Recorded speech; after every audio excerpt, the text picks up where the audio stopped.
প্রথম আমাদের কাছে আসছে মুসলিম ওয়াচ। এর ভিতরে আছে নামাজের সময়, কিবলা ডিরেকশন এবং কোরআন তেলাওয়াত। কাছে আসেন, দেখাচ্ছি। আমরা ওয়াচ ফেসগুলো দেখি। দেখেন অ্যানিমেশন হচ্ছে এবং খুব সুন্দর লাগতেছে। এটা আবার আপনি নাইট মোড করতে পারবেন, ডে মোড করতে পারবেন। এটা প্রেস করলে আতশবাজি জ্বলতেছে। কোরআনের উপরে যদি ক্লিক করেন, অরিজিনাল বাটন আছে স্ট্র্যাপটাকে কুইক রিলিজ করার জন্য। স্ট্র্যাপ চেঞ্জ করে ফেললাম, আরেকটা স্ট্র্যাপ আছে, এগুলো কিন্তু টেকডেন পেয়ে যাবেন। রেকর্ডার আছে এখানে, 1020 মিনিট আপনি ভয়েস রেকর্ড করতে পারবেন। ওয়েক আপ গেছিটা দেখি, ওয়েক আপ গেছিটা এভারেজ। তো এখন হার্ট রেট মাপি।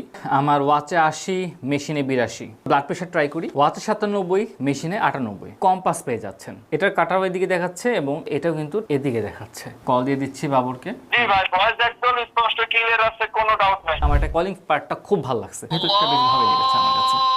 আজান দিচ্ছে, নামাজে যাচ্ছি, আপনিও যান। এই প্রথম আমাদের কাছে